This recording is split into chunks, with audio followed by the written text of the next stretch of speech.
Welcome in this video, I'm going to be telling you 10 pieces that are easier than Für Elise. I love all 10 of these pieces and I love to teach them. So if you're in a place where Für Elise is just still a little too hard for you, or maybe you're kind of playing Für Elise, but you're looking for some more great sounding pieces that aren't quite that difficult, hope this video helps out a lot.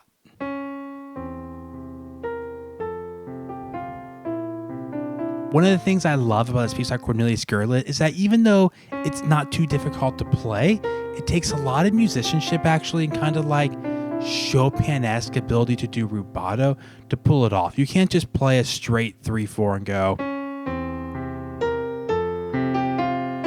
It's a good piece to kind of work on this breathing with the music, taking time, finding places to speed up, things like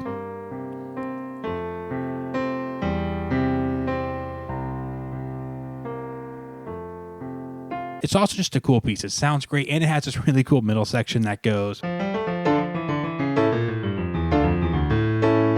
And the next piece up here I absolutely love because, one, it sounds cool, but also it's kind of like an introduction to a fugue. It's really hard to find easier Baroque music that sounds good, and it's in kind of a contrapuntal, fugal nature. That's, again, easier than Für Elise, but I think this piece here, Verso, or I've seen it on by different names, of Verso by Zipoli.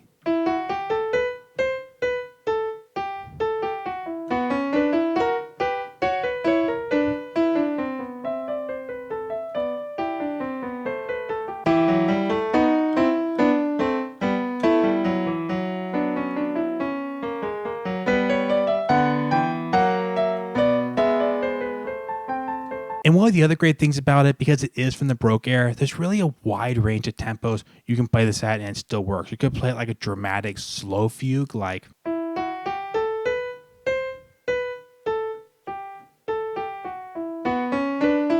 But it also works pretty fast, like.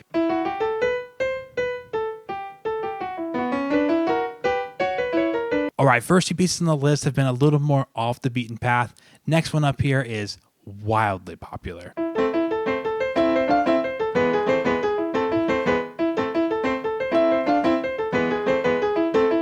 And this piece here, Wild Rider, is one of the more famous pieces that we play. And part of the reason for that is it sounds harder than it is. But once you get into it, it uses a lot of just arpeggios, like broken up chords, and it's not as hard as it sounds. I would encourage you, if you've never played it before, to at least kind of give it a go. Check it out. You'll find that as you start playing it, it's not as bad as it sounds, but it sounds awesome. I have so many different books I'm pulling all this from. Oh, I don't want to lose that page. I saved that page earlier.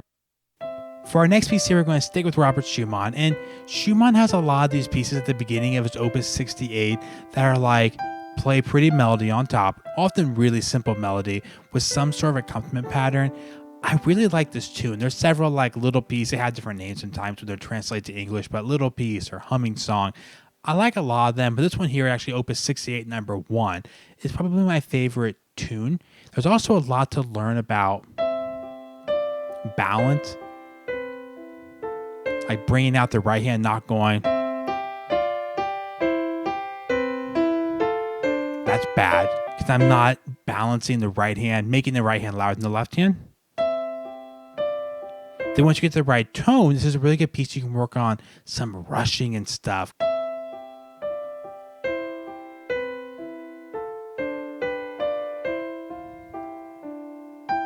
This book is falling apart. Oh, look at that. It falls apart to the correct page.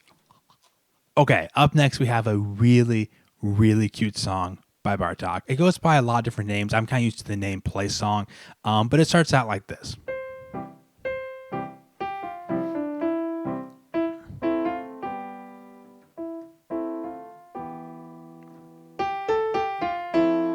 Now, I don't know if you can hear this embedded in here, but this song sounds a lot like Verso.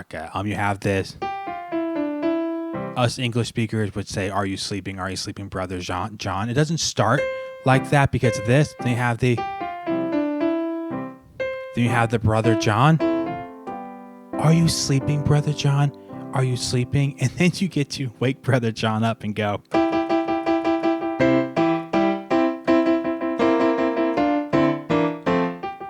Then you just go back to the little. I think it's a fun piece too to play because when you first sit down and play, it sounds simpler. And people will be like, oh, that's cute. Look at that grown person playing that. Then when you go, almost just makes people smile. I think it's such a crazy contrast from the really cute, intense, rah, rah, rah, rah, back to really cute. Up next, I have another piece by the same composer, Bartok, and I just love this piece. Just listen to the sound of the first few measures of this.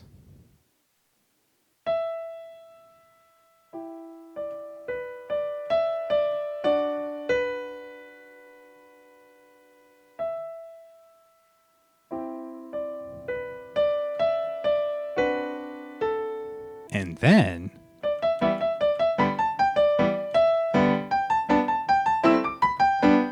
just such a cool kind of build up. It's called Evening in the Country, right? You just kind of feel like you're out, just sort of, it's dark, or it's evening, I guess, almost dark.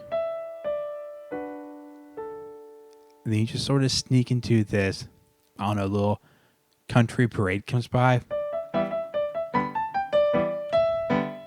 I will mention though, this piece is getting closer to Für Elise. This video in general is not ranked in order of difficulty, but this piece is kind of approaching the difficulty of Für Elise, so it's not like significantly easier. Before I tell you the next one, just want to take a second and thank the sponsor of this video, me. If you haven't yet, I really encourage you to jump over and check out the Patreon page. It's a great way to support the channel, what I'm doing here on YouTube, but also I have some bonus behind the scene content there, some extra learning material and stuff like that. All right, let's get back to the list. Now up next here, we have another Baroque piece, and typically I personally connect more with minor Baroque era music, like deep, dark, serious Baroque music. However, this next piece I really like. It's super charming, it's very beautiful, and it's from Hondo, or Hendo, or Handel.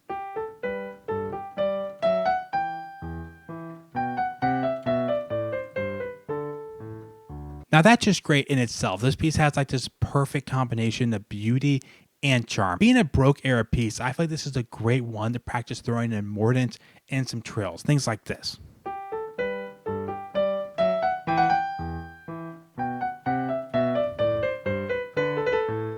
Up next, we have another piece by Handel. This is like such a cool sounding piece. This is Handel's Sarabande.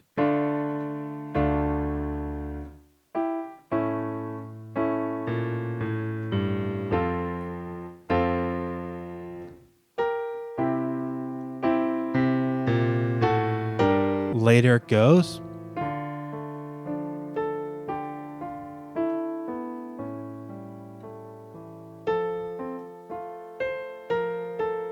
It has a lot of cool details in this section as far as like, do you want to bring out this?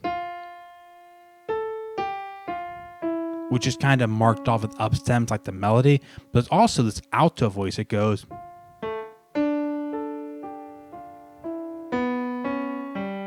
So you have a lot of really cool decisions, like what do you want to bring out? How do I make it interesting? Then the third or the second variation goes.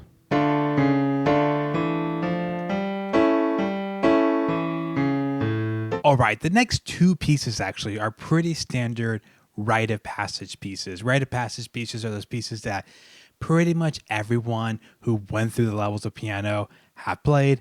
They're both by Burgmüller. They're both super popular, but I want to include them here because they're popular, because they are so good. And the first one is Burgmüller's Arabesque.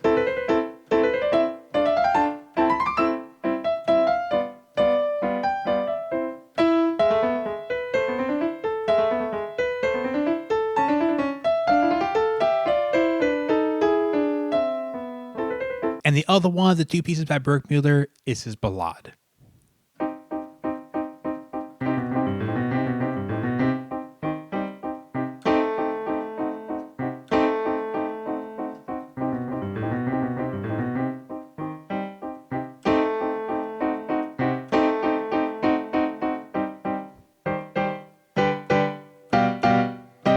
Now, before I tell you the final piece, I just want to reiterate there are literally hundreds or actually thousands and thousands of pieces that would fit into this massive category easier than Für Elise.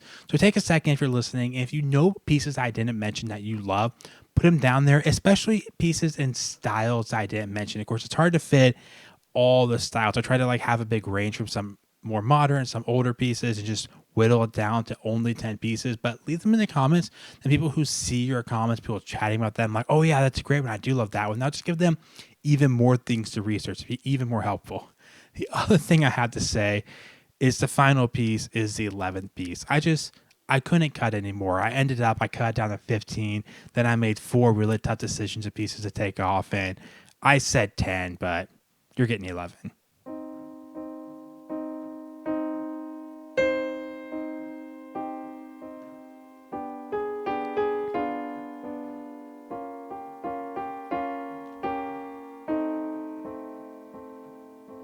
And then a little later we get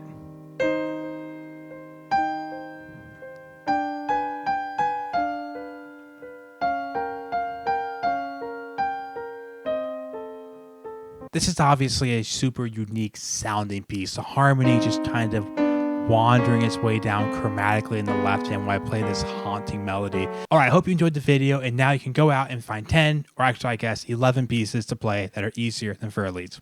See you guys in the next one.